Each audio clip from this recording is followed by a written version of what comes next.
ফিলিস্তিনের পর এবার সিরিয়া ধ্বংসের খেলায় মেতেছে ইসরায়েল। টানা কয়েকদিন ধরে দক্ষিণ সিরিয়ার সুয়েদা এবং এর আশেপাশের এলাকায় প্রায় ১৬০টি স্থাপনা ক্ষতিগ্রস্ত হয়। এই হামলার পরই ১৭ জুলাই গোলান মালভূমির মাজদাল শামস নামে একটি দ্রুজ শহরের কাছে ইসরায়েল সিরিয়া সীমান্তে ইসরায়েলি সামরিক যানের একটি বহরকে প্রবেশ করে।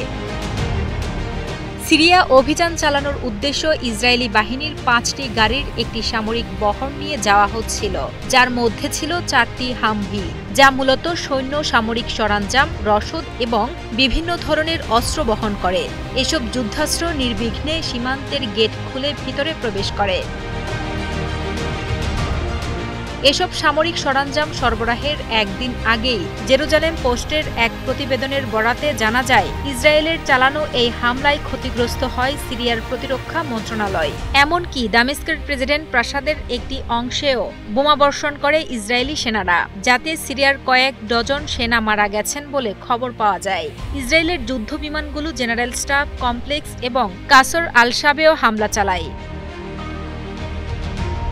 ইসরায়েলের প্রতিরক্ষা বাহিনী গত ১৬ জুলাই এই হামলার কথা স্বীকার করে। প্রেসিডেন্ট প্রাসাদে এই হামলাকে সতর্কতামূলক হামলা বলে দাবি তাদের।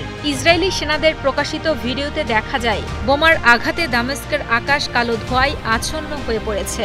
সিরিয়ার দক্ষিণ পশ্চিমের দারা প্রদেশ এবং দামেস্কের কাতনা শহরেও বিমান হামলার বিষয়টি নিশ্চিত করে সিরিয়ার রাষ্ট্রীয় সংবাদ সংস্থা সানা। সিরিয়ার রাজধানী দামেস্কে ইসরায়েলের ভয়াবহ বিমান হামলার পর কড়া প্রতিক্রিয়া জানায় চীন। মধ্যপ্রাচ্যের চলমান উত্তাল পরিস্থিতির মধ্যে সিরিয়ার সার্বভৌমত্ব ও ভৌগোলিক অখণ্ডতাকে সম্মান জানানোর জন্য আহ্বান জানিয়েছে বেইজিং।